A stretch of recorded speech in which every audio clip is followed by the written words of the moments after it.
Hopefully everyone can see me now. Welcome. We have three wonderful violas to play for you tonight, and our incredible clinician, Derek Reeves, principal of the, I always think it's not Fort Worth, it's, damn it. Fort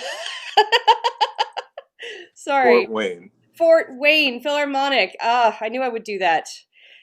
He's a very good old friend of mine as well. We have three great violas to play for you tonight. And without further ado, we will start with our first player, Juliana Castillo.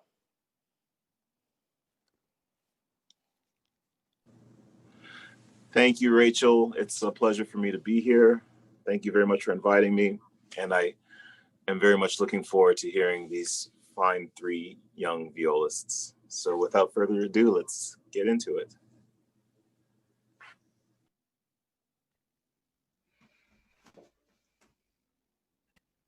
Okay. Hi, I'm Juliana, and I'll be playing the first two movements of Hindemith Sonata number 25, Opus 25, number 1.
Fantastic, Juliana.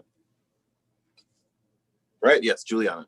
Beautiful playing, beautiful playing. Let's go back to the first movement. So if you're watching, the first movement kind of segues into the second movement. So it sounds like it's one movement, but it's actually two. Juliana, when you see inharmonic equivalents like B flat and A sharp, for example, do you think of them as the same note or do you think of them as slightly different? I think they're slightly different. Okay, good. I was hoping you'd say that.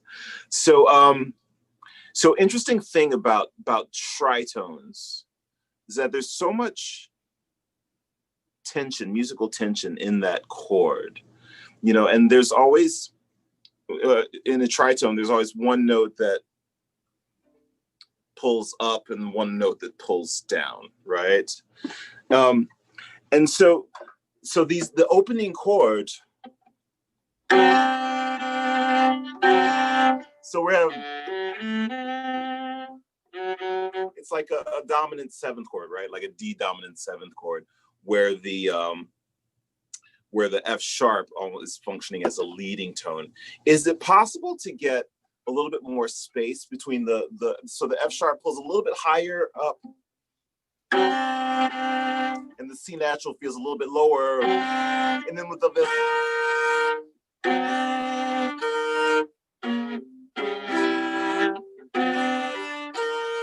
so that the E flat doesn't sound like a D sharp, the B flat doesn't sound like an A sharp on the fifth.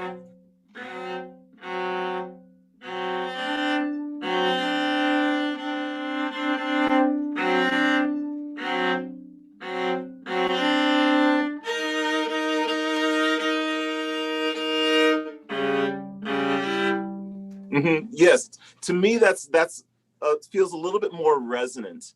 Can you try that, and let's see how much different we can make these two characters, right? So the first two measures, we have this very impetuous and sharp sort of character, and then the third and fourth measures, something completely different. How much different can you make the character of the third and fourth measures?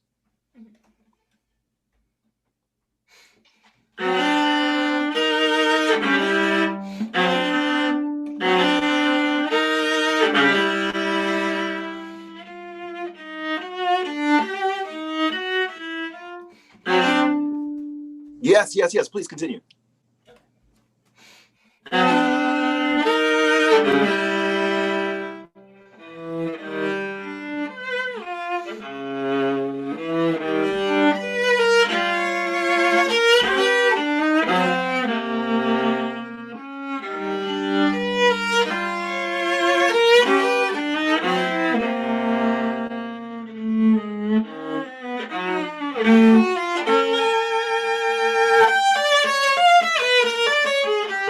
Okay, good. Great. So going back to that idea of the interpretation of accidentals, are you familiar with the idea that we have different widths of half steps? Like there are narrow half steps and wide half steps. I believe so. Yeah. Yeah. So when we have the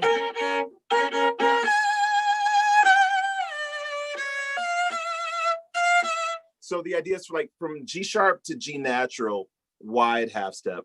From E sharp to E natural, wide.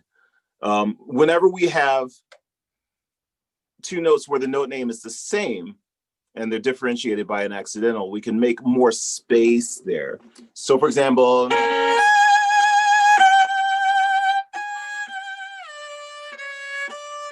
so from D to C sharp, closer.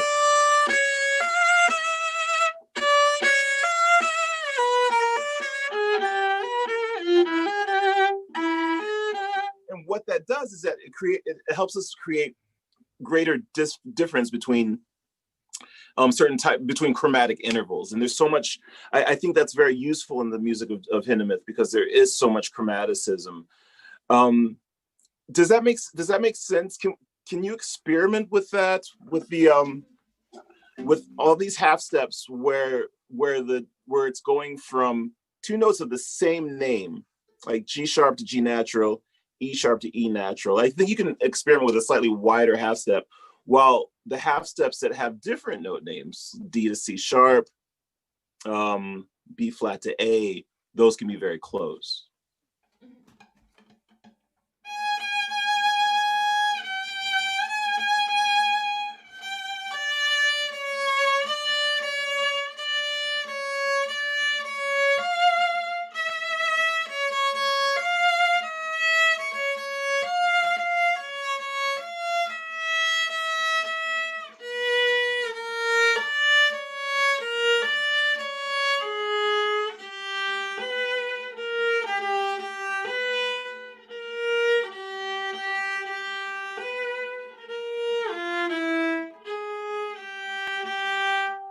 Yes.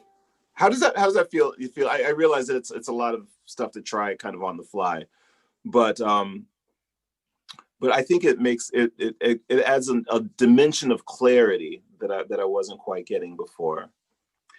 Would you mind starting from the beginning with the this character?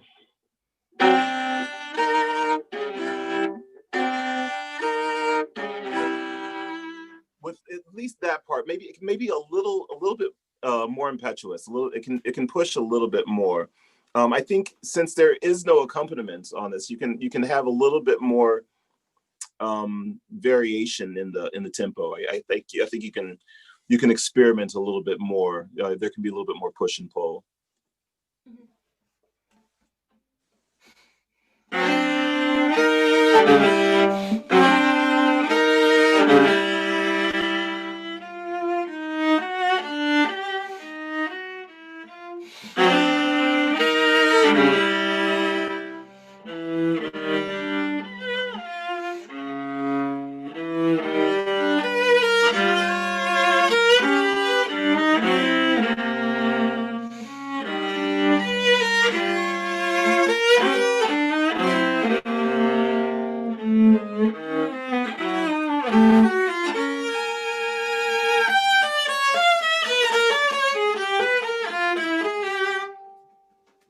Please continue.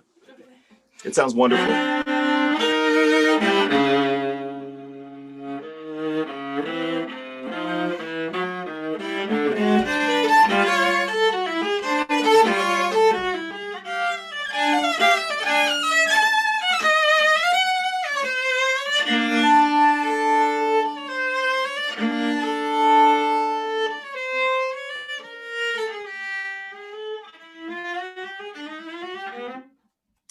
Yes, beautiful. There's one spot that we just, okay, two things. So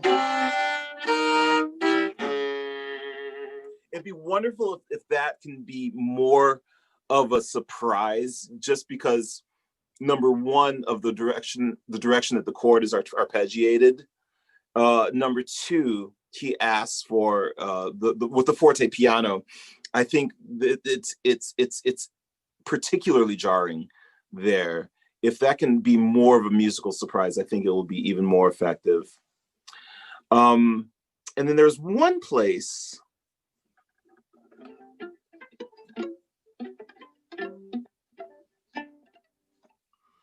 Let's see, where was it?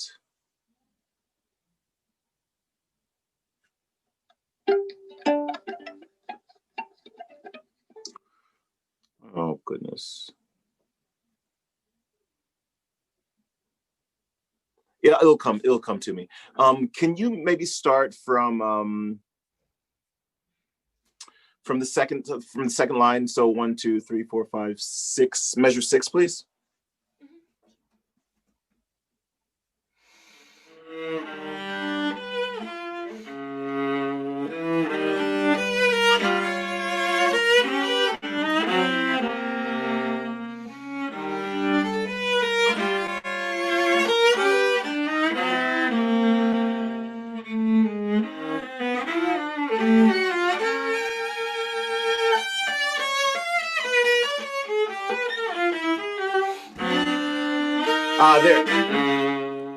There we go. So much of the music is like juxtaposition of certain intervals, right?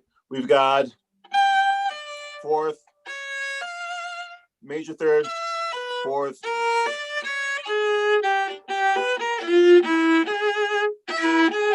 So these juxtapositions of the perfect fourth with the major third.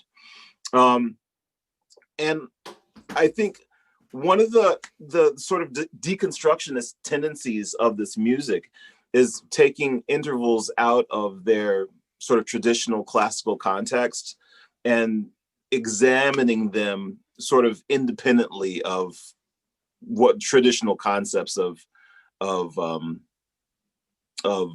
consonant or dissonant, right? So there's this idea of the interval as its own sonic entity, and so I think, and not to beat a dead horse, but I think that the major thirds can be a little bit more major. I think you can find more space between the let's see.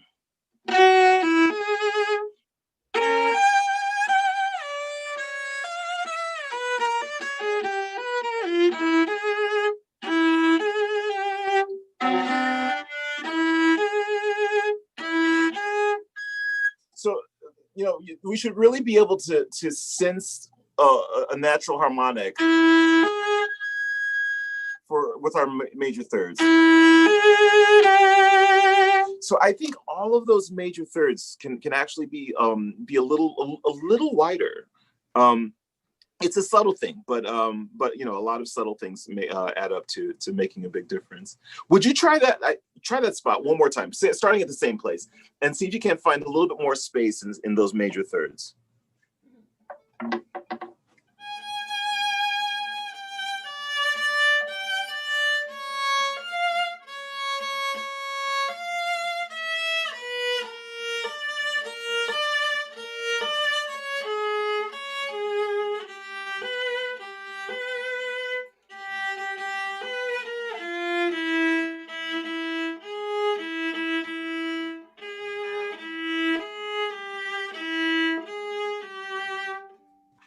How does that sound and feel to you?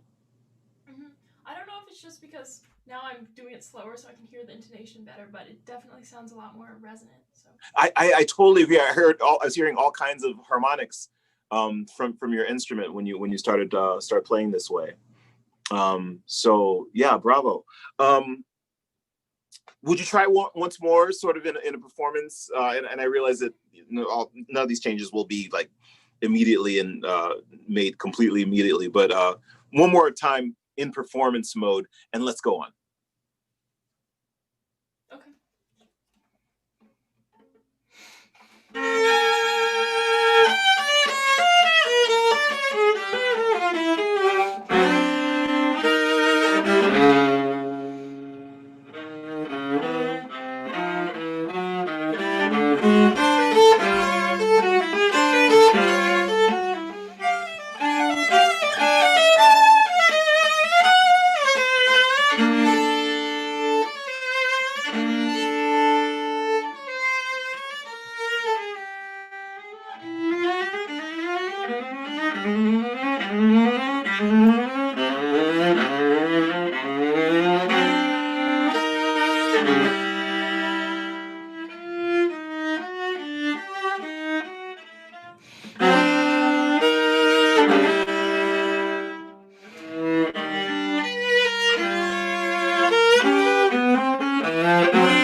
Great. So speaking of harmonics, and also going back to that idea of kind of adjusting half steps when it's appropriate, from the second to the bottom line, can you just play so?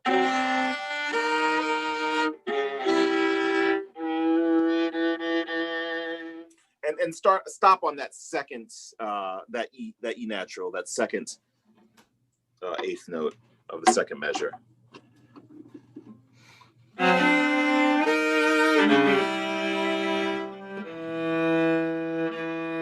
Okay, good. Now release that note to a natural harmonic. So, oh.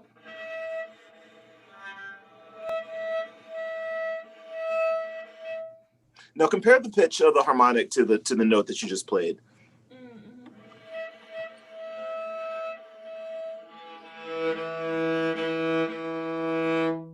Oh wow, Yes. yeah, it was really flat. Well, it was, which is strange because a lot of times we think of the harmonics as being flat, but I think that especially with unaccompanied pieces, if we use natural harmonics as a guide, it leads to much richer intonation. So keep that in mind, and then experiment with the E flat, the following eighth note, and see how much space you can really find there between those two notes.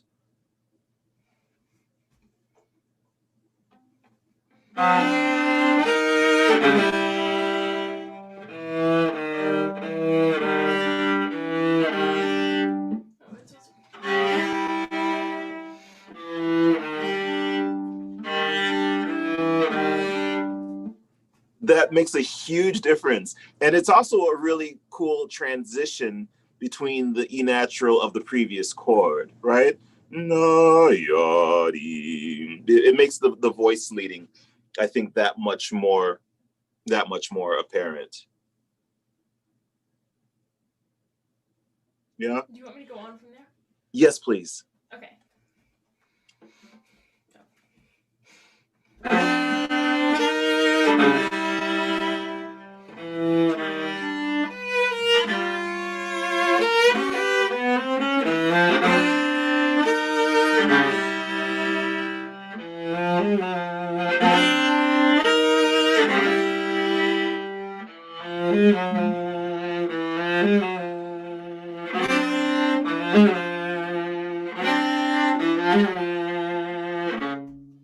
Sorry to stop you. Just so going back to that idea of the tritone in that dominant seventh chord. I mean, even though it's not really functioning as a dominant seventh chord, but the idea of the F sharp being on the high side, I think speaks to that idea that we've been kind of that's been sort of a recurring theme, where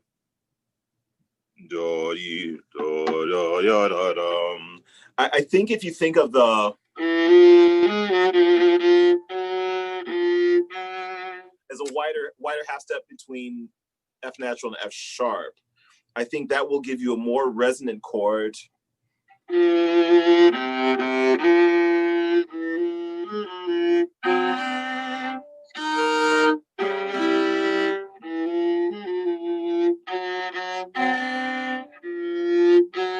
So I think the F sharp can actually be a little bit closer to the G in general.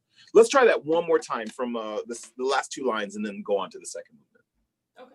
So there's a little bit more space between the E and the F, and then less space between the F sharp and the G. So yes, the E close to the F, right? The F on the low side, the F sharp closer to the G. Okay. Okay, so basically more space between the F and the F sharp. Yes. Yes. Okay.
Good. Okay, so there are a couple of places in this movement, in the first half of this movement, where we can either have a sense of reinvigorating the tempo, or kind of losing the tempo. And I felt like one of the things that musicians almost universally struggle with is getting slower on diminuendos, right? Like the diminuendo on the third line, the last, the very last measure of the third line. Can that get softer without getting slower? Mm-hmm. Right. Yeah. And then I think that you can tweak these tritones a little bit more, so that for example,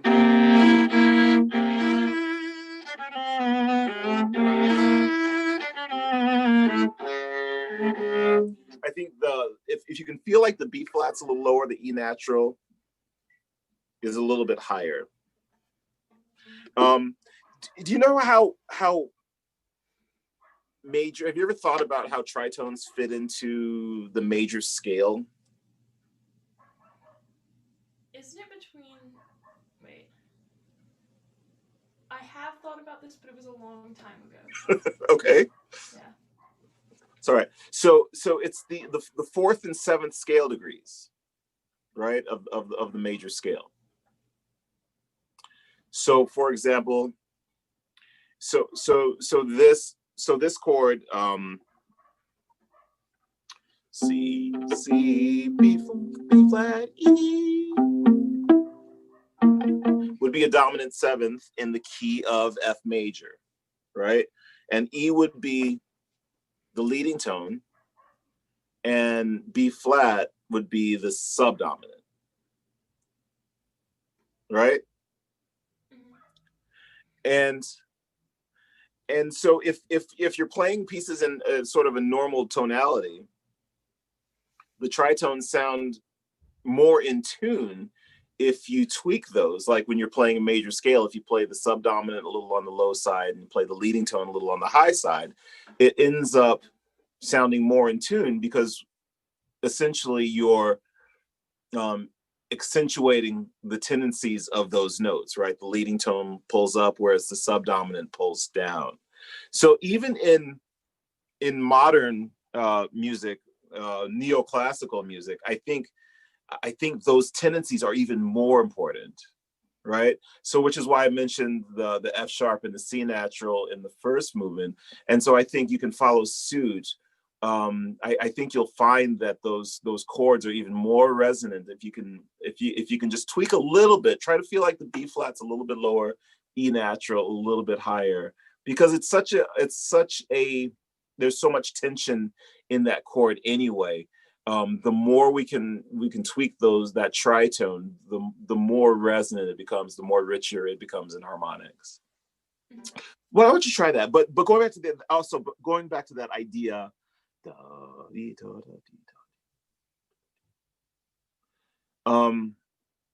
Let's see if the second and fourth bars of the phrase can have a little bit more forward energy, not so much relaxing, so that it's very even more, I don't want to use the word impetuous again, even more agitato. Mm-hmm. Okay.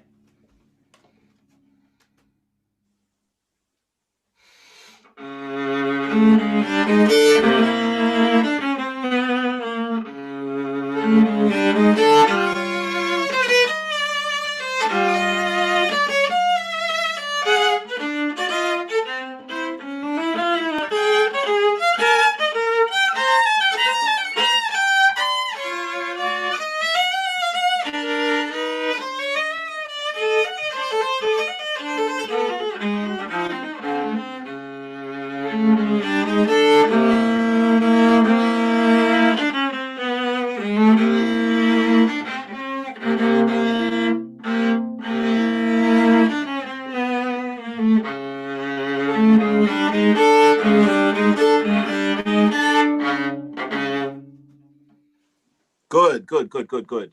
I wanted to ask you, let's see, the last measure of the second line.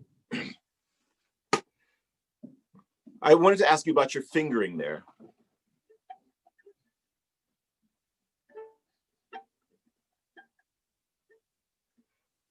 Oh, what it is? Yeah, yeah. Sorry, oh yeah.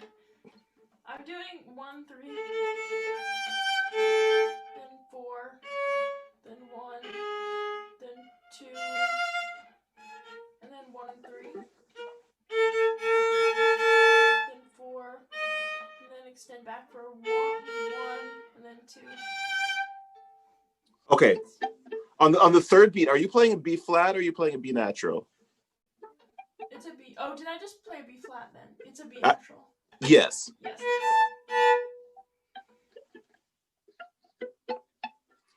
Could you just play those two measures a little under tempo, please? Yeah, sure.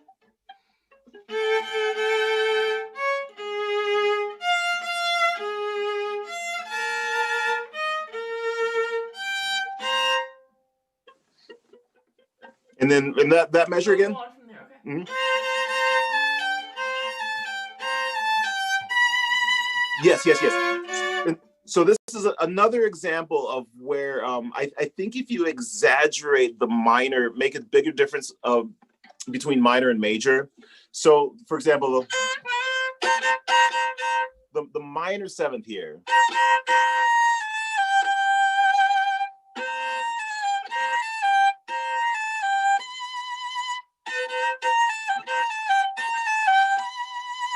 Not only will that give you more space to play with between the B flat and the B natural, but the minor seventh, when you make that narrower, it fits more, it's more resonant within the harmonic series, within the overtone series. So if you let this harmonic be your guide for the C natural.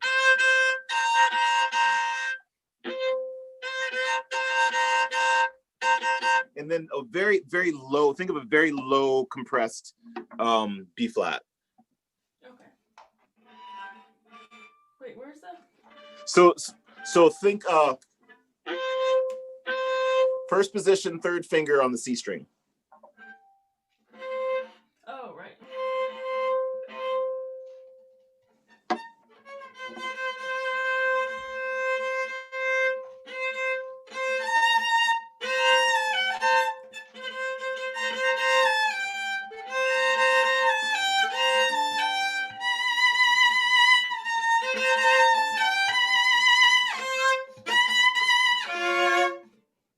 That sounds terrific. Yeah. Would you like to try it in context, maybe from the measure before? Yeah, sure.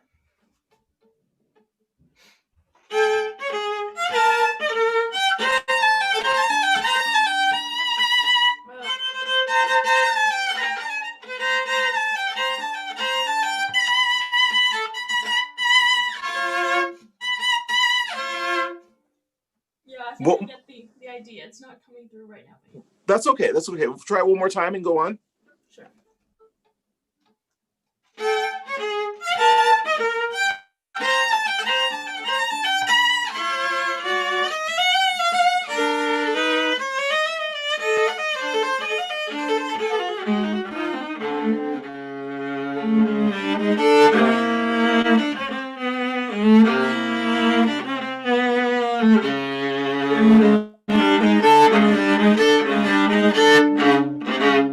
Good, good, good.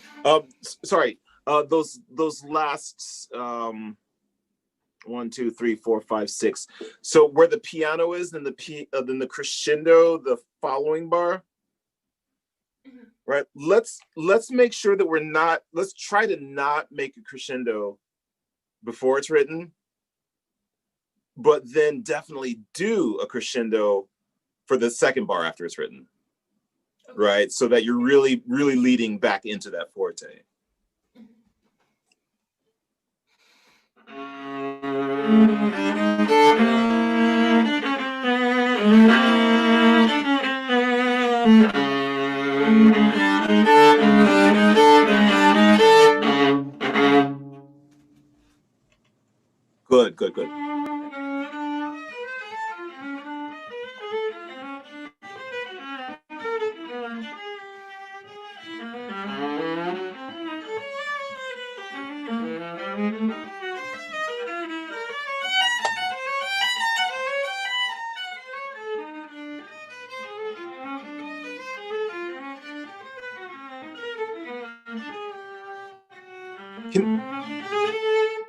It's beautiful. It's beautiful. I love your playing.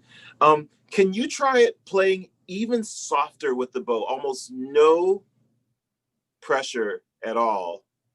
Maybe even a little ponticello, but more articulation, more activity from the left hand. So almost nothing with the right hand, but more with the left.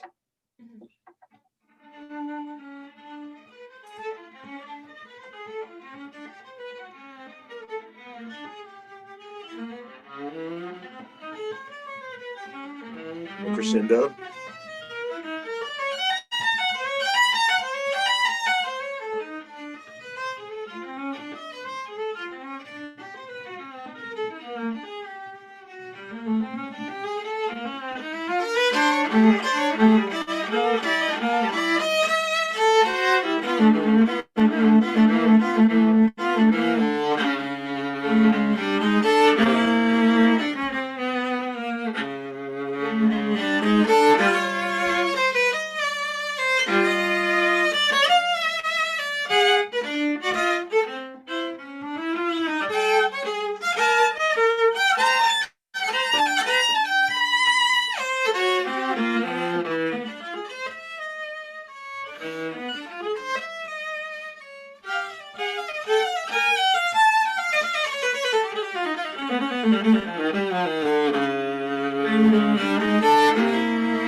Fantastic, Juliana. It's really a pleasure hearing you play. Just one last parting thought.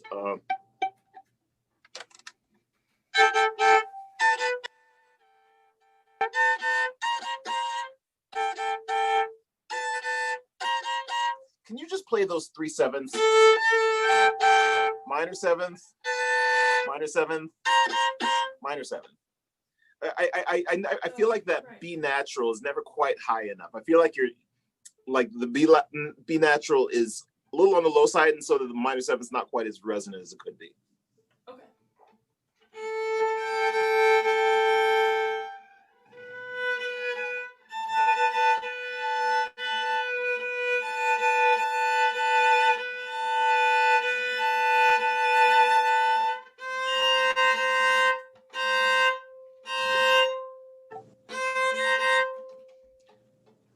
Good. Now add the other notes, but keep the shape that you just created with those 3 7ths.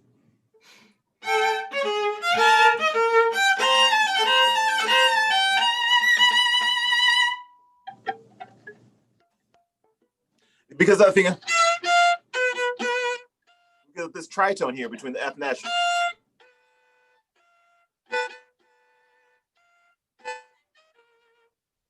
So I think the F natural should be low, but the B natural should be relatively high relative to the F natural. Okay.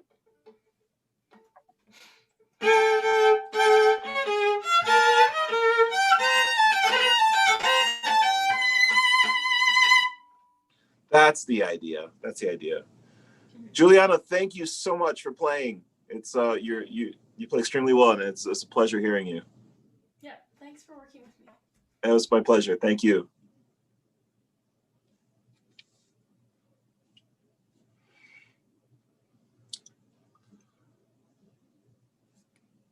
Hi, Justine. This is Justine, right? Yes, hello. Excellent. And you're playing Hofmeister? Yes, I am. Wonderful. Well, I look forward to hearing you.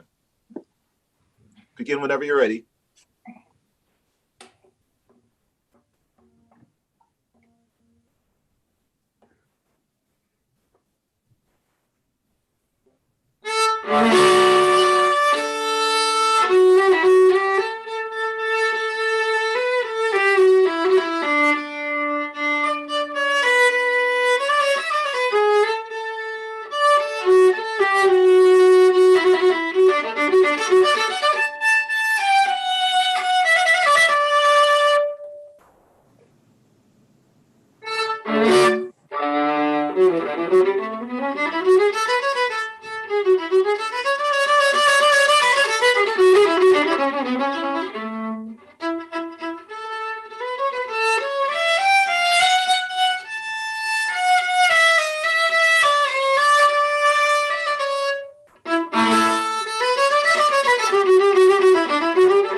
Bravo, bravo.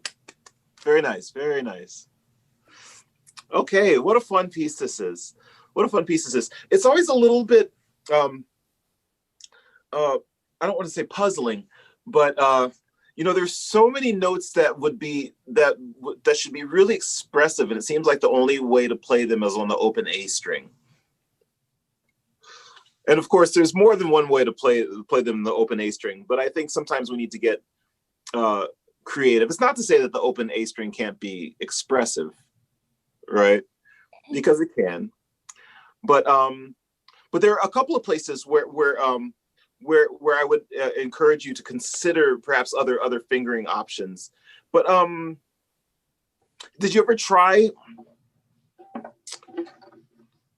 Let's see. Let's go back to the beginning. So.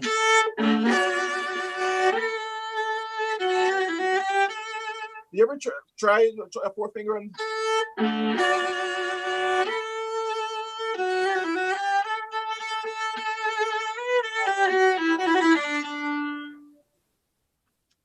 Let's try it.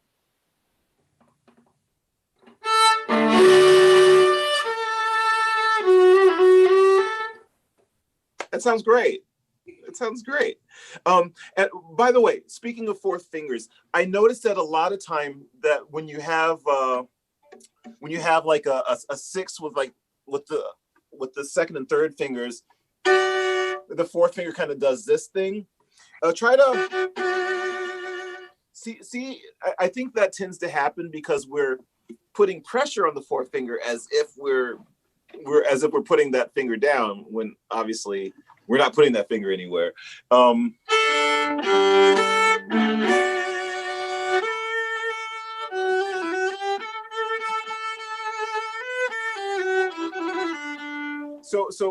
just be on the lookout for that. Maybe you can try to keep it above the fingerboard.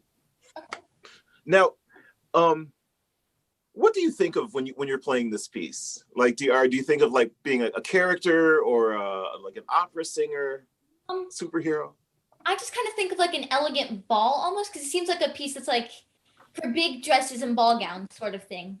I love that. I think that's great.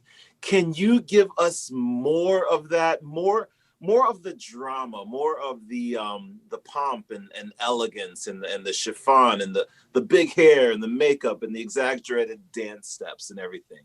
And think about so I guess what I'm saying is grander gestures, but particularly how you use the bow. Okay.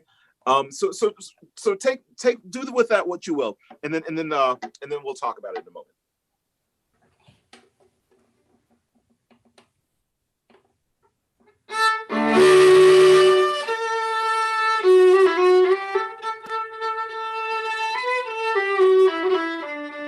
Okay, great. Now, so it's Justine here at the ball, and I am wearing all my finest dresses, or something like that. So if you're singing this phrase, there are definite moments where you want more musical energy, right? And what I'd like to see is a commensurate movement in the bow arm. For example, I think rather than doing, why don't you try?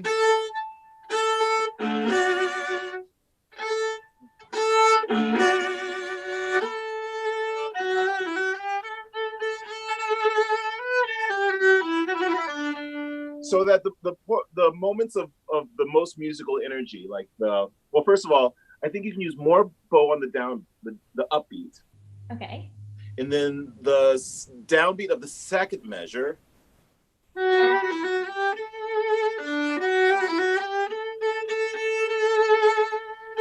Then,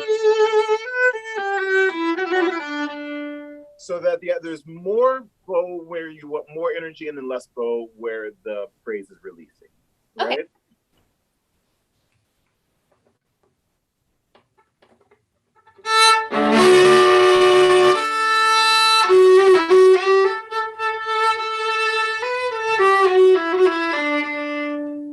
That's great. That's great. I would encourage you to keep using that fourth finger because you got such a lovely tone. Sometimes the open A string can be a little bit jarring. Let's continue though. So same idea.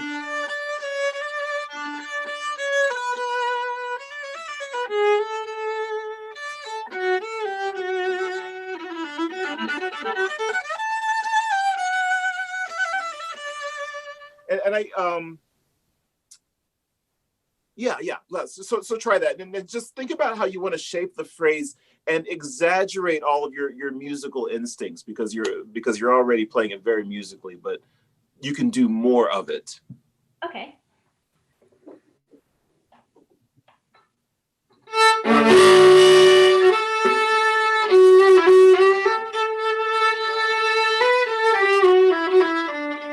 I'm sorry to stop you, Justine. That can you just play the very first the first two measures?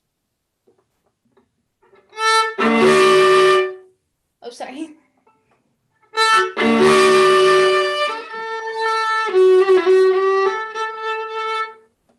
Okay, so do you practice harmonics ever? Yeah, a little bit, yeah. Okay, so I want you to find two natural harmonics for me. So where these two notes are, there are two natural harmonics. One where the A is, the D's, and then where the F sharp is.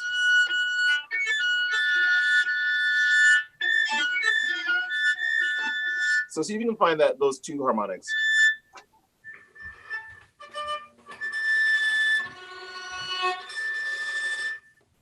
Let me hear the F sharp again.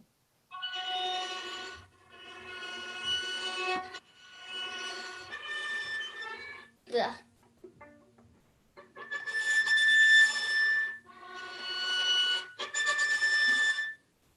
Good. Now I want you to see if you can play the double stop, and then release those two notes to harmonics.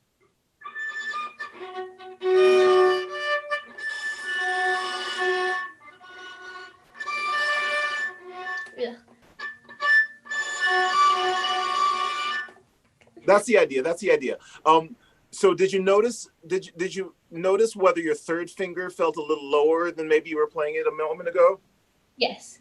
Okay. So one of the reasons that I'm a fan of practicing harmonics is because it helps to train our muscle memory about where the most resonant points on the fingerboard are.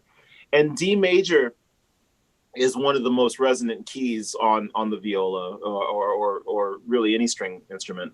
And so it's always good to get acquainted with those harmonics that are in the key, but also that are fundamental, no pun intended, to the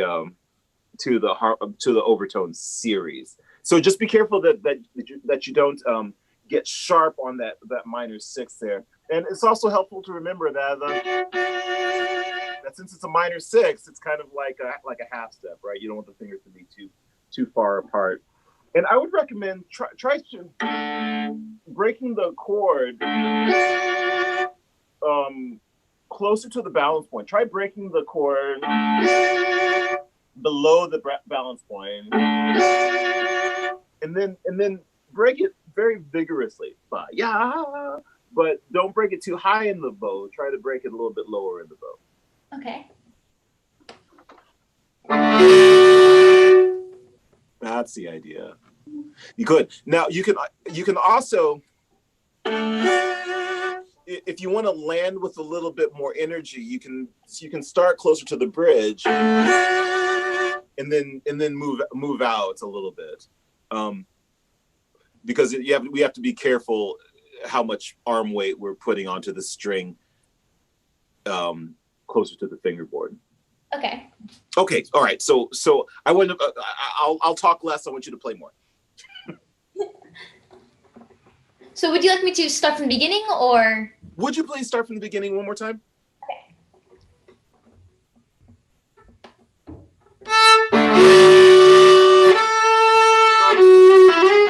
Sorry. You're fine.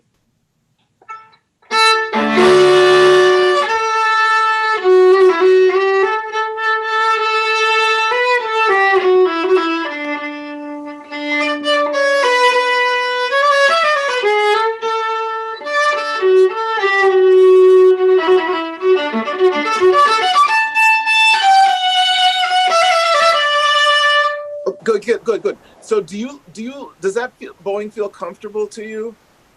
Measures like 43, 44, 45? I mean, yes, considering I've played it for so long, but yeah. Okay, all right, good. So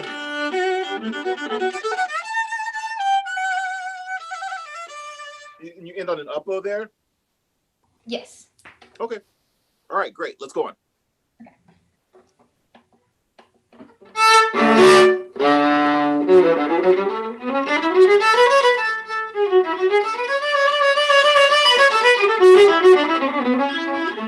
Okay, good. So yamba yada da da da da da da da da da da da da.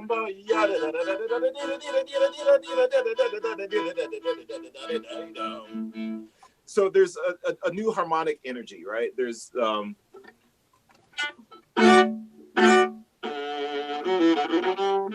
so this is D major, A major, then E major, E7.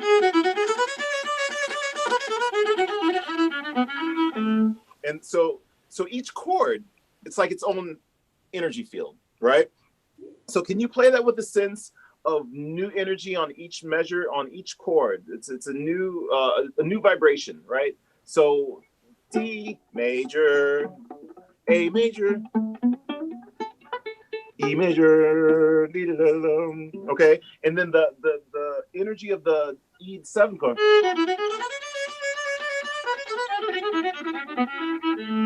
continues all the way to that resolution of 51, okay? And so that idea of the energy, that's coming from the bow, right? So can you give us a sense of re-energizing the phrase on each of those measures? Okay.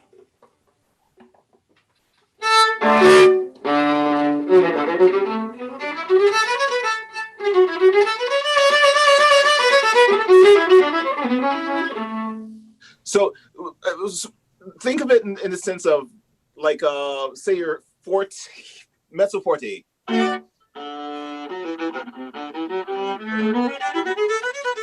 Then the second measure, think of it as being a little bit more. Then this one a little bit more.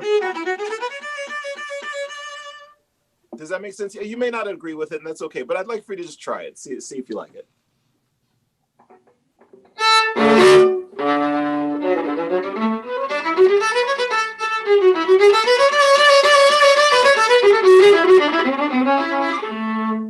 Good, let's go on.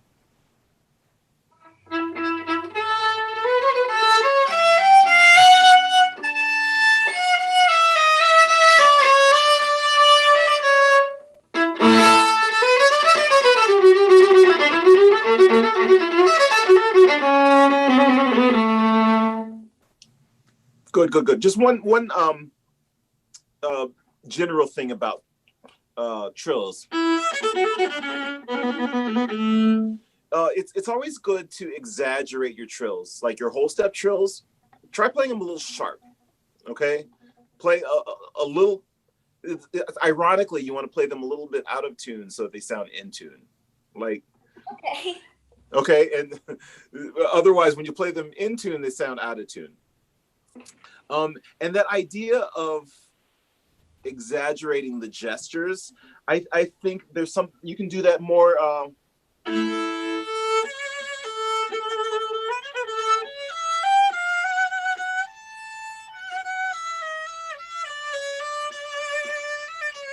Like all these appoggiaturas, and they're all over the place, where you have this sort of musical emphasis on the downbeat and then a release. I think you can give more on the musical arrival, and then deliberately do even less. The places where that tension releases. Okay. Can you just go one more time from D major, please?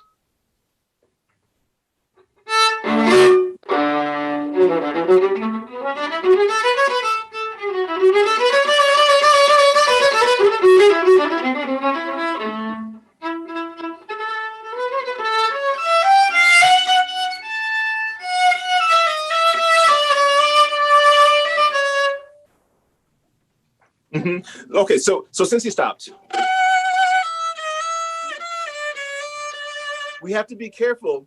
Since you're arriving on an up, the musical arrival is here, right? Well, or the musical tension. We have to be careful not to accent the down bow, right?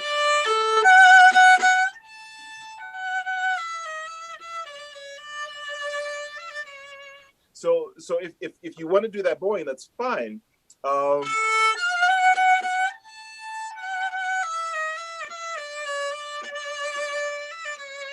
I would reverse it, but that's just me.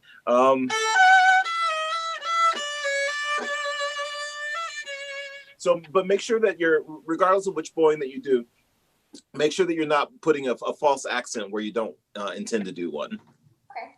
All right. So one more time, and then let's go on.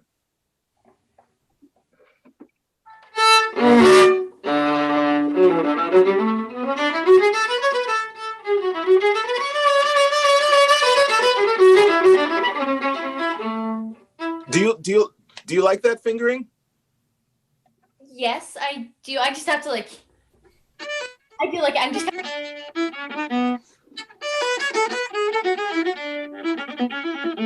You know, second position is a hugely underrated position. Everybody avoids second position because they think that it's hard. But the fact of the matter is, second position can be a real lifesaver in passages like this. Let me show you. So, for example,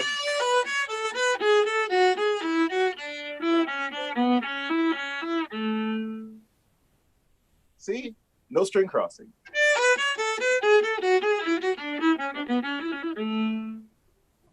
Just a thought. I'm not going to insist that you do it, but maybe experiment with it in your Okay.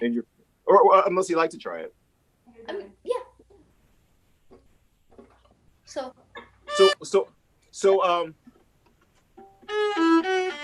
on that open D, after that you can shift to a second position and do a 4 2 3 1. 4 2 3 1 2 4 2 4. Then reach back for the 1. okay. Oh, okay. So. Sorry. No, yes, stay. Okay. Yeah, stay in first position a little longer.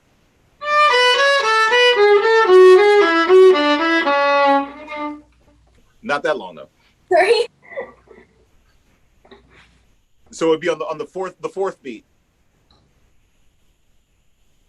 Okay.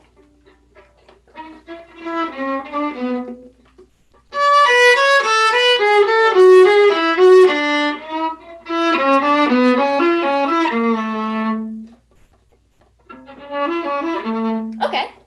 Just a thought. Just a thought. Okay, in any case, let's go on.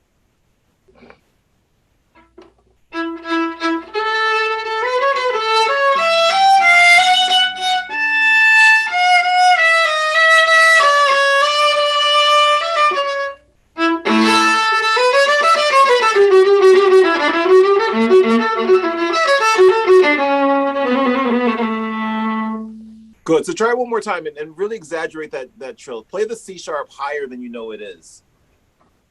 Okay. You can just do that the last measure. Okay.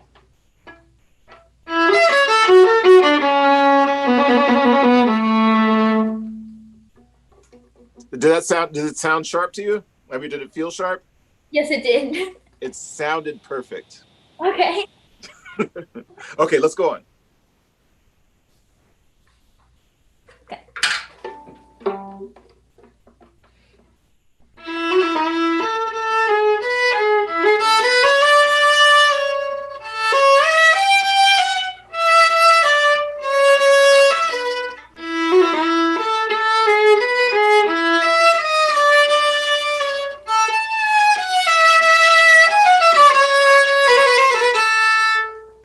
Same thing with that trill. So exaggerate it, play it wide.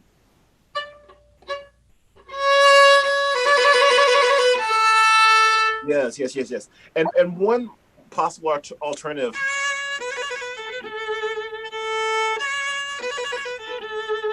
You could do kind of a flutter shift Just kind of shift up to third position for the grace note. Okay. That's nice. Okay.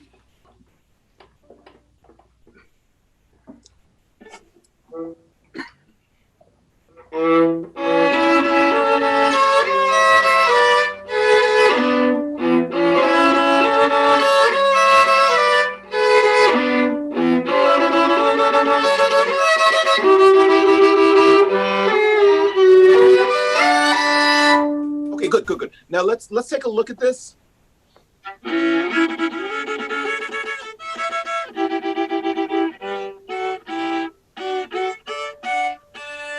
Isn't that I think that's an A. Just a plain old triad.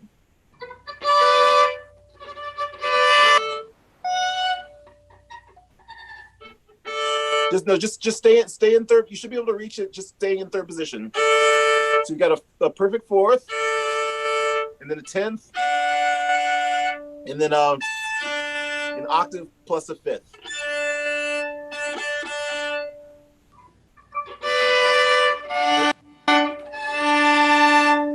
Yeah, that's. Are you sure? Do you have a B natural on that second beat? I have a. Yes, I do. Really? Yeah, my teacher had a different part also. That was a issue we had when learning it. Okay, I'm pretty sure that's a wrong note. I think it should be an A and a D. Okay. It should be all within the key of all within the key of D major. No sixes or anything like that. Okay. Were my parts different then? Okay. Yes, I mean sometimes the miscommunications. yeah. Okay, I'll look into that. Okay. Would you try this whole passage one more time, or where the double stops are?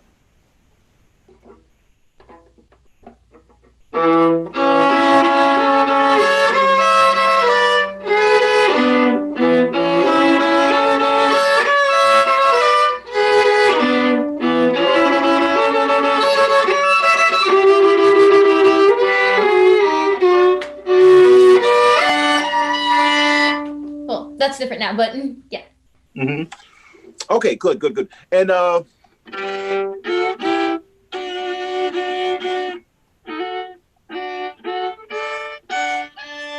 and also, do you have the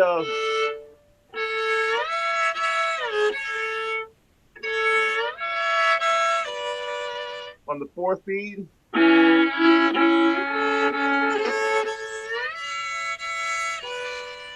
Is that what you've got, or do you have something different? I'm sorry, I don't know exactly what you're asking. Oh, so the measure. Do you have measure numbers like measure 60, 73?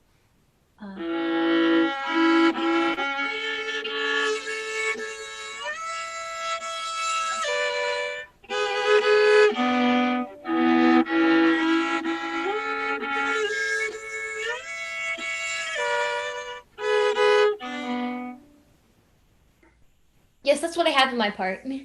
Okay, so are you doing 4-2, 4-2? So like.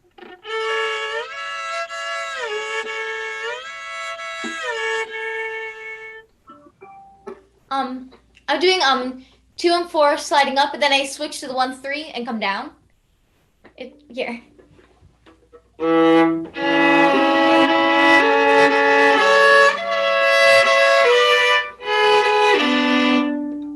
Okay, I see.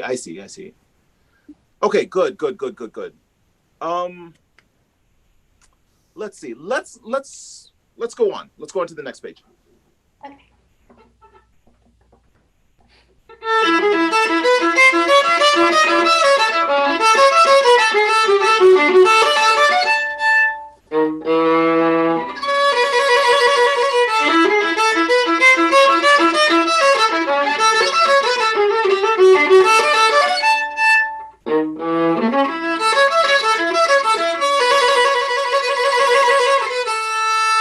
That's the idea. And if you like, you can do that shifting to the third position again so that you can play the last note with vibrato. Bravo to you for doing those string crossings. Because string crossings that way are definitely not very comfortable. Have you ever, just out of curiosity, have you ever thought about doing those opposite? String crossings like that tend to be much easier if you reverse the direction of the string crossing. I haven't tried that, but so it's So try just slurring the first two notes and then doing the rest as it comes on an up bow. Yeah, and then to get to the next measure, you can slur the last two notes.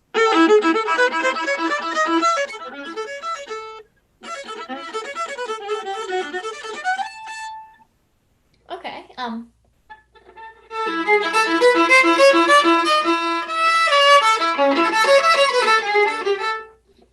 Okay.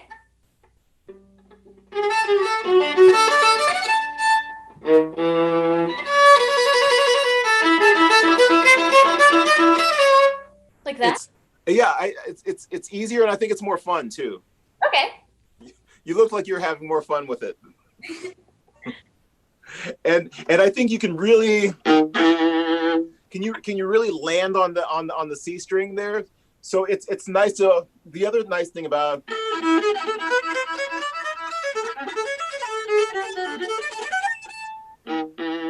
it really helps you to connect the two strongest parts of the bow. I think you can get into the string a little bit more on the C string there if you like. Why don't you try it one more time and get into the string a little bit more on that E natural.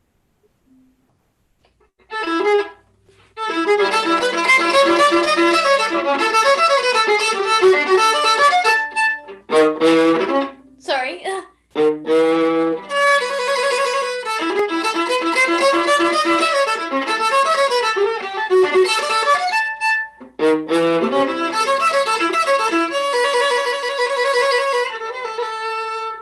That's the idea. That's the idea. Now, one thing that I wanted to talk to you about is the idea of making certain notes more expressive by altering the bow speed, right? Can you try the pickup into measure 85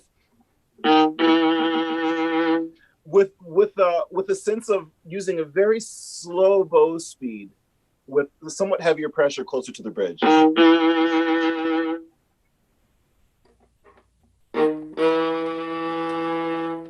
Yes, but really allow the weight of your arm to sink into the string, and yes, and don't be afraid to kind of bend the bow hair around the string, and don't be afraid to make the viola growl a little bit. That's the idea. Okay.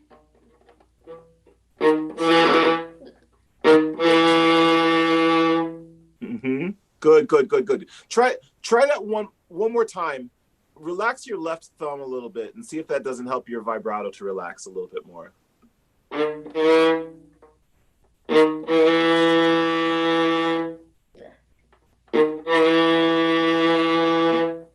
That's good. Good. Can you just play it?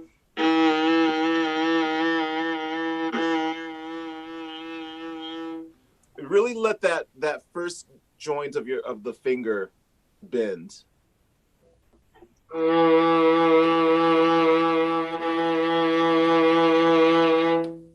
Good. Now one more time. You know, sometimes the slower you vibrate, the more expressive it sounds. That's lovely. That's really nice. Can we go on to the next entrance? Yes. Sorry.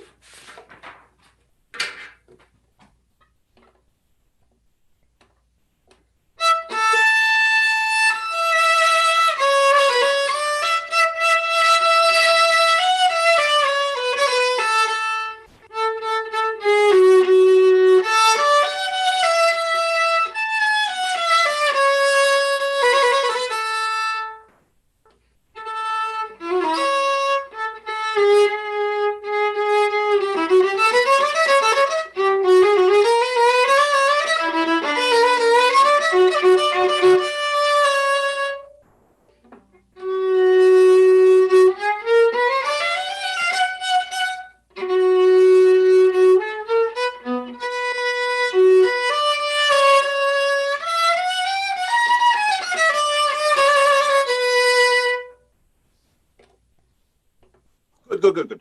So this is another example of a place where you can exaggerate your intentions with bow speed, but also pick out certain notes that you want to be more expressive, and see if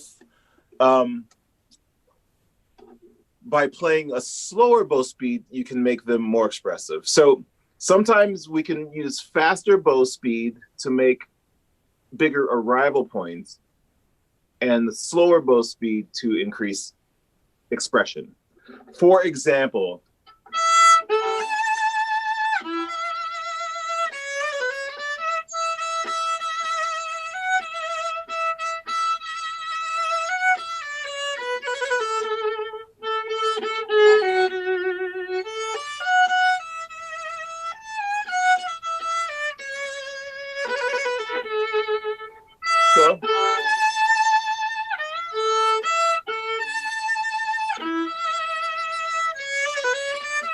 so think slower bow speed on the high notes,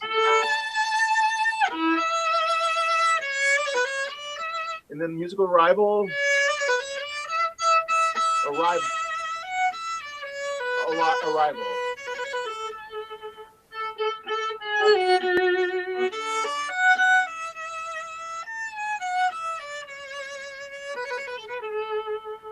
Okay, can we try that? Okay.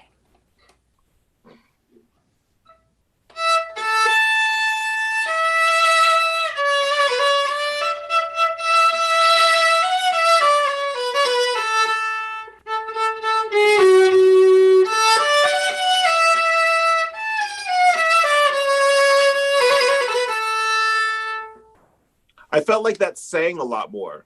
Okay. Great, let's go on.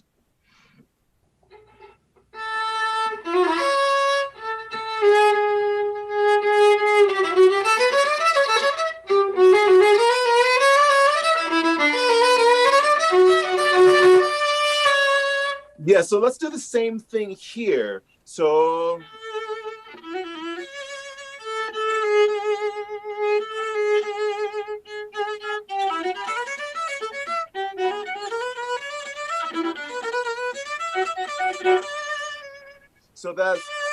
so you're really kind of directing your audience's attention to where you think the musically important moments are.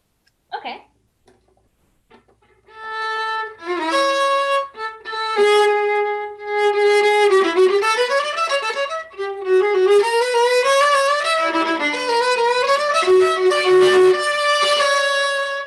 Great. Let's go on.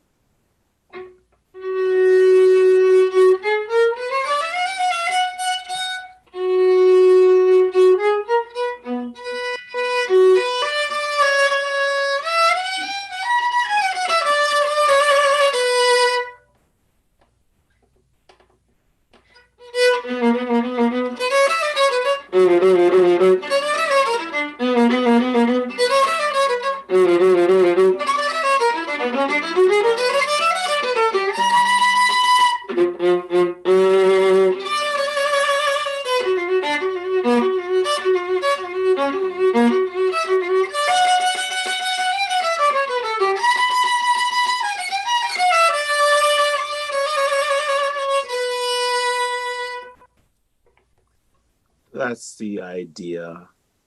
That's very nice. Oh, there's one other space. We should probably wrap it up pretty soon, but I wanted to hear, can we skip ahead to K? I don't have letters in mind. So that's the, do you have measure numbers? Yes, I do. 189-ish. Okay. Got it.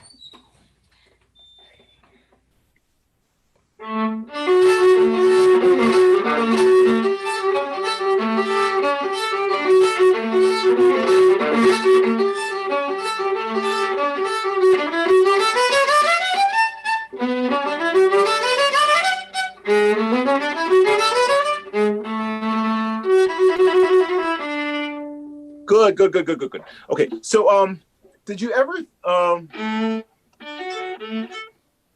let's see, can I what was the bowling that did you do 4-note slurs or I'm doing 4-note slurs, and then for the sextuplets, I'm doing 3-note slurs. Okay, good. Did you ever consider?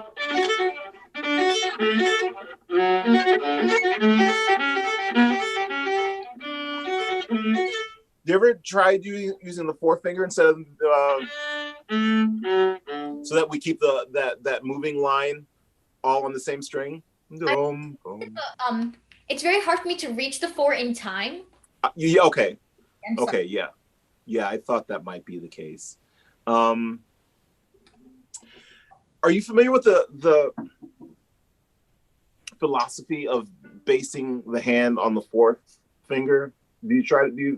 Or do you think of basing the hand more on the first finger? I personally like basing it on the first finger. Ha. Okay, and that's fine. There's nothing wrong with that. But I would try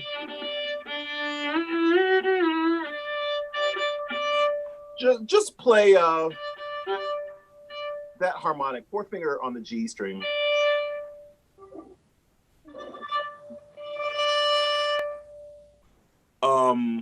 Sorry, back in first position though.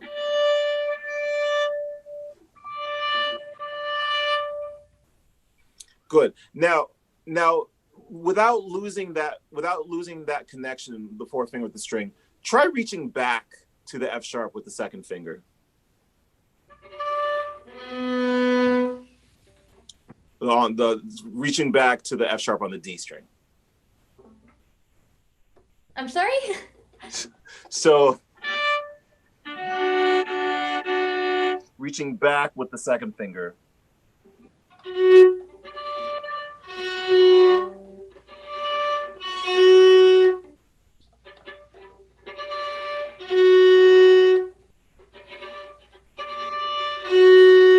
Like that? So yeah. So what I just had you do was playing a third by basing the hand on more on the upper finger than on the lower finger, because I think you're accustomed to playing double stops and thirds by basing the hand on the first finger and reaching forward with the weaker part of the hand, rather than favoring the weaker part of the hand and then reaching back with the stronger part of the hand.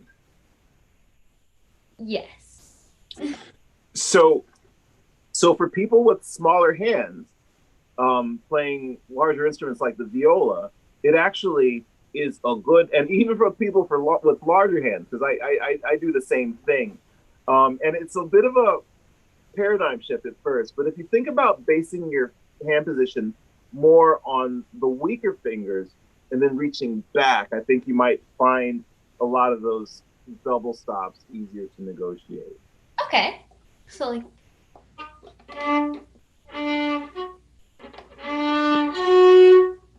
Okay, so. Mm-hmm. Okay, yeah. So then you have to reach back a little bit more with the first finger, but it's a stronger finger and it can handle it. Okay. Right? Yeah.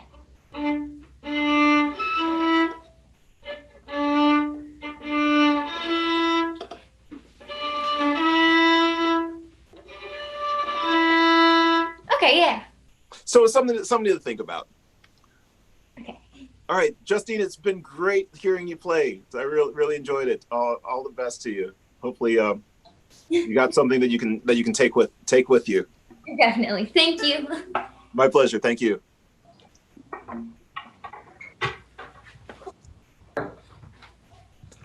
Hey, Nicolette. Hey.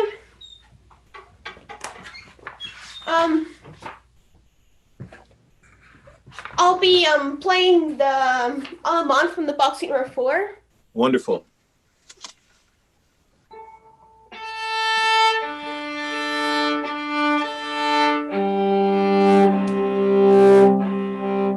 Is that an Itsuka? Mm-hmm. Yes. I love his work. Thank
nice.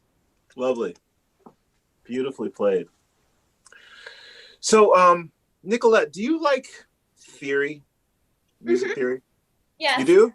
Awesome. Good. I'm glad to hear it. So what is an allemande?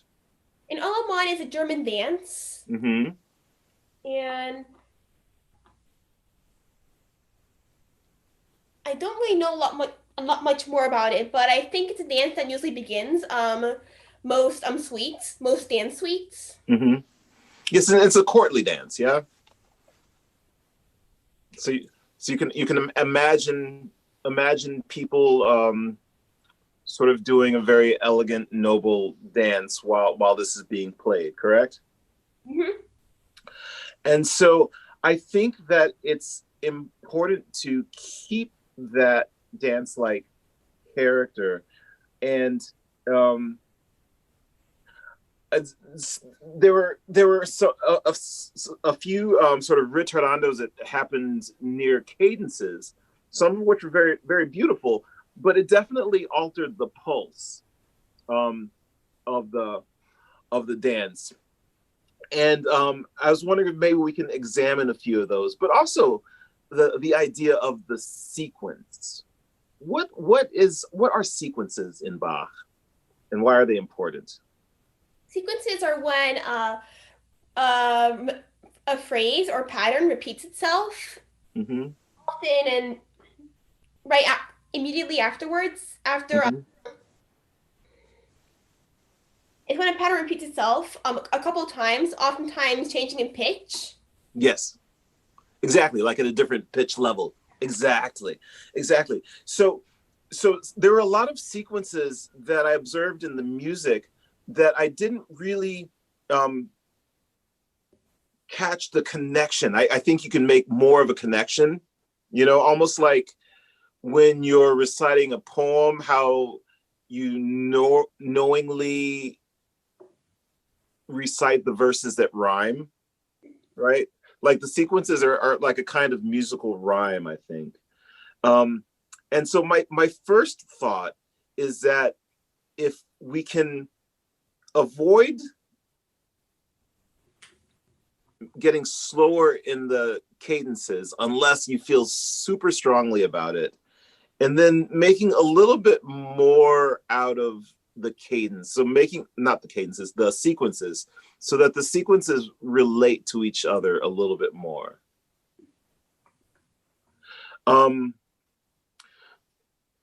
Can you try starting from the beginning and see how long you can make the phrase? Sure. Extending it with sequences, and the cadences, think of them more like punctuation within a paragraph rather than the end of a chapter. Mm-hmm. Or even the end of or rather even than the end of a paragraph. Okay, so that so it provides it lends itself to the architecture of the movement, but doesn't necessarily create a block in the flow, if that makes sense.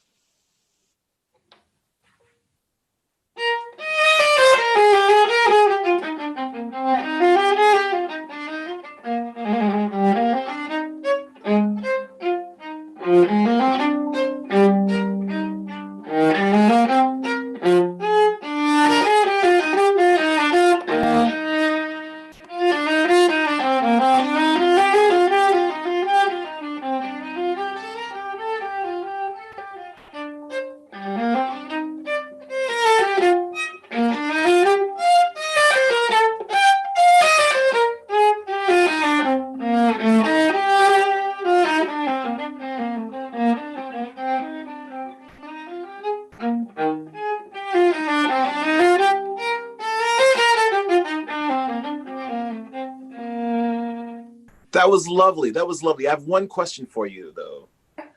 So,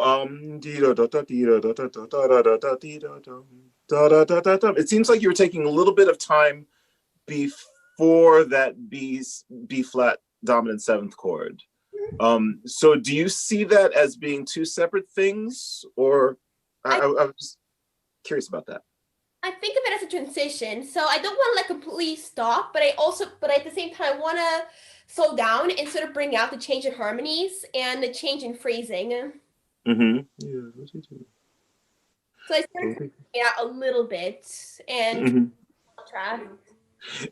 And so the other question is, and I think that's valid, and I appreciate that you gave it thought. But what about maybe doing that the second time, and or maybe more the second time, not so much the first time? Sure, like second repeat or Yeah, the second repeat. got it.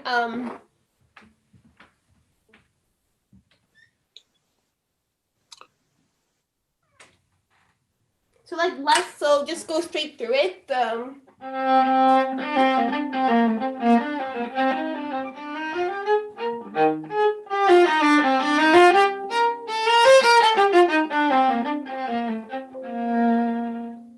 And then play it again, and then maybe try it. Add your nuance the second time so that it's fresher to the listener's ears. Sure.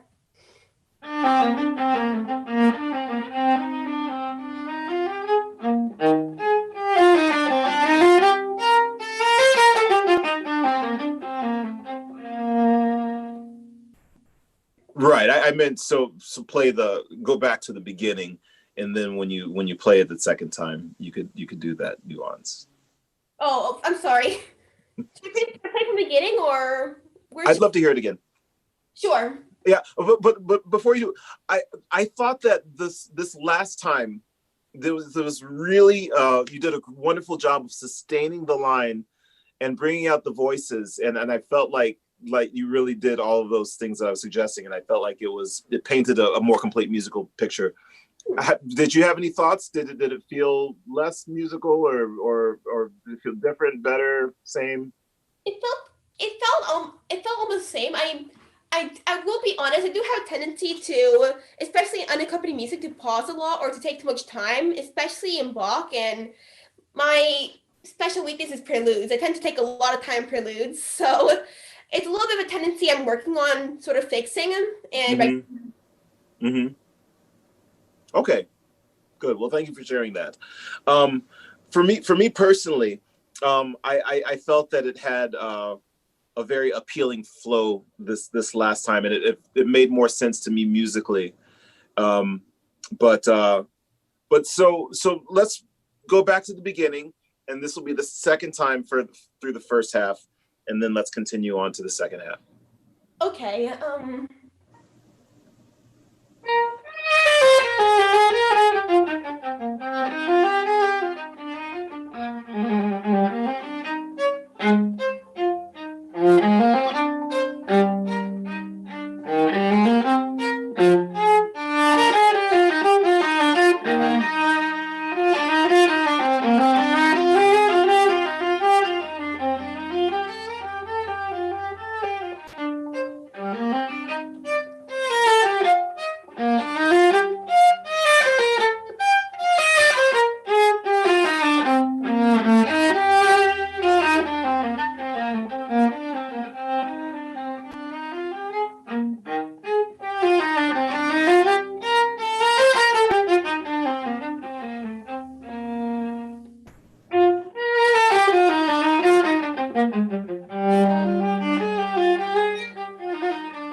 Nice, very nice. So there are a few musical surprises in the second half, right? I think part of the magic of the music of Bach is the story that it tells harmonically. And so to my ear, the first surprise is the arrival of C minor, right? And then there's the cadence in G minor, and then the cadence in F minor. And in the C minor, that's beautiful the way that you're arpeggiating the chord, but I'm not hearing the third. Oh, the third note of the chord? The third of the chord, the E flat. Mm-hmm.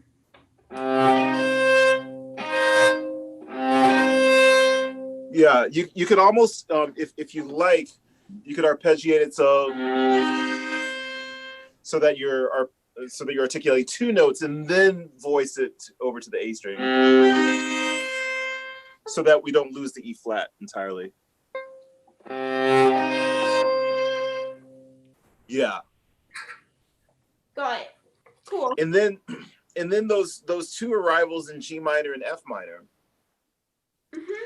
Maybe consider our approach from the first half, where we don't comment so much on the cadence in terms of taking time, because in a sense, our first responsibility in playing the music of Bach is to present it as he wrote it. I mean, obviously our musical impressions and interpretations are important to an extent, but they're secondary importance, after, conveying the music that he wrote. So maybe the second time, give a little bit of the nuance in terms of the timing, but I would encourage you to play it a little bit, to play it. I don't want to say, not to say that it's metronomic or strictly in time, but think of the people that are dancing to your music. Okay, you don't want them to miss a step because we played with the tempo too much, right? Mm-hmm. Would you humor me and play the second half twice? So the first half is a little bit more, a little bit less liberty with the timing and the cadences. And then the second time you can add, add a little bit of your own personality. Okay. A little bit, I should say a little bit more of your own personality.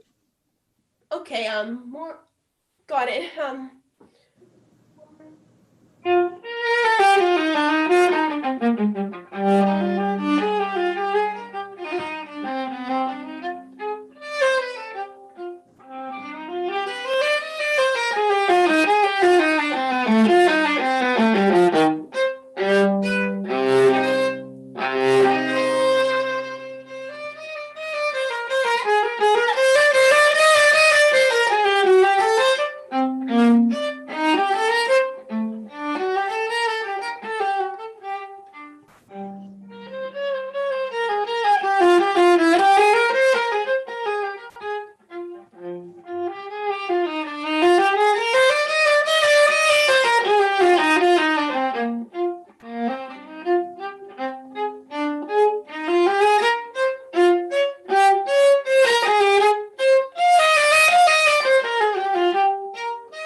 loved that. Thank you. I think it was really nice variety. And it was much. And I'm not just saying it because I asked you to do it, but I thought that it gave it a really nice variety from the listener standpoint. Could I ask you to try the last 3 measures? And then we have the, it sounds like that third measure from the end.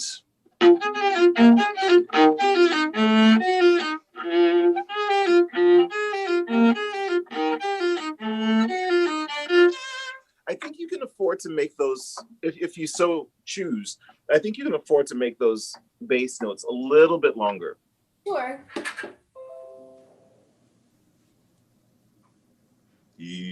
Bum, bum, bum.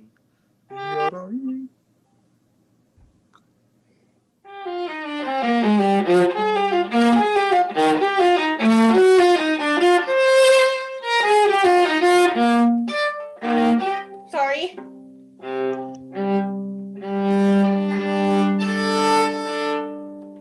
So can maybe a little bit, take what I said with a grain of salt, and by saying longer, I don't necessarily mean heavier. Oh, sorry. Yeah. Tried it again.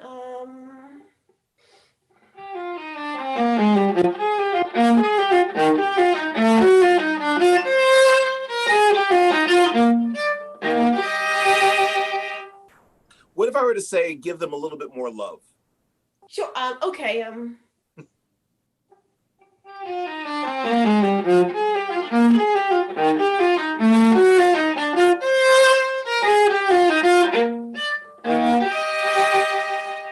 That's the idea. And maybe just the feeling of vibrato.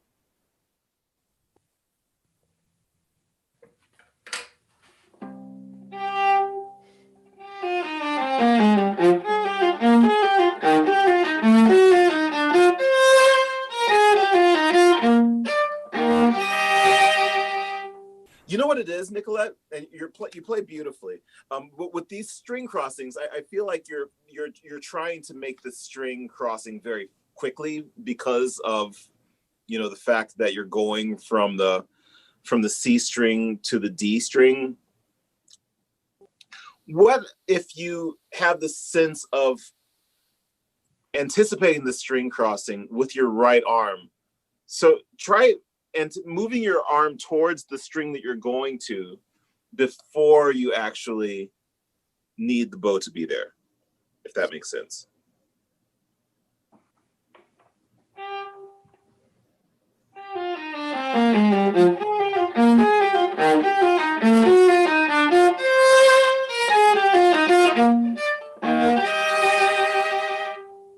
Does that give you the feeling of a little bit more time?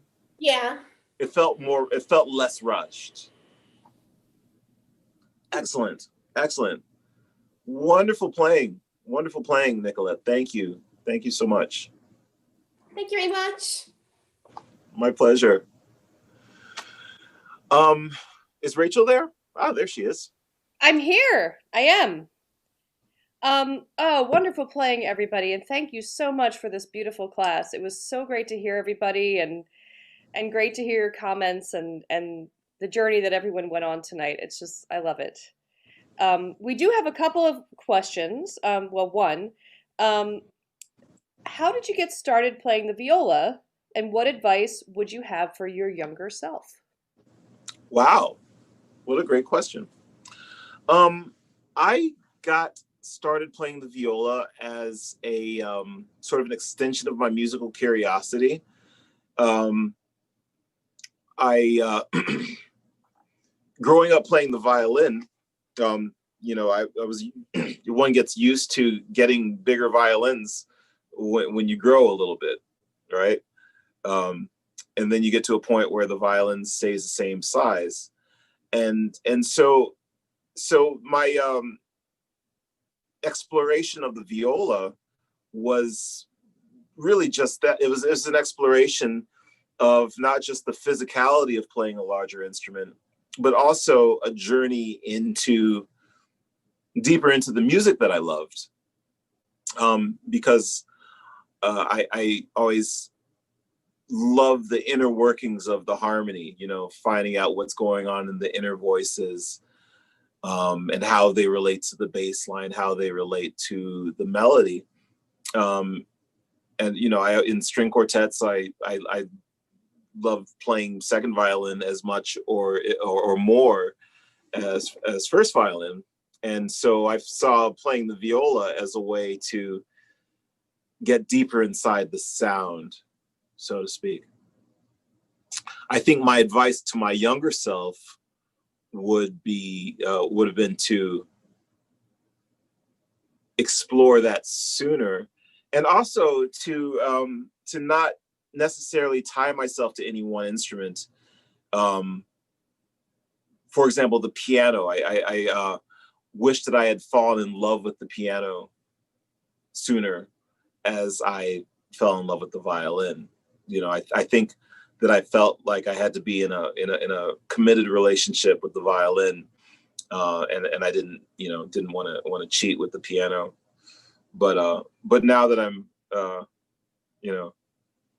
have a slightly different perspective, I think I would have explored the piano, explored the viola sooner, and also aspects. I would have gotten more into music theory sooner.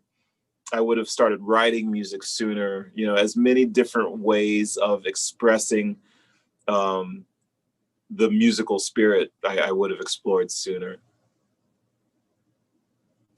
That would be my answer.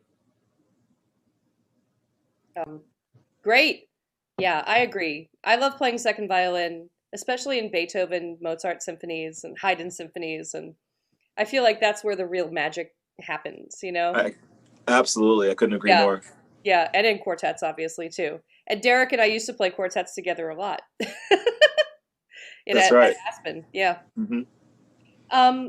Do any of the performers have questions for Mr. Reeves?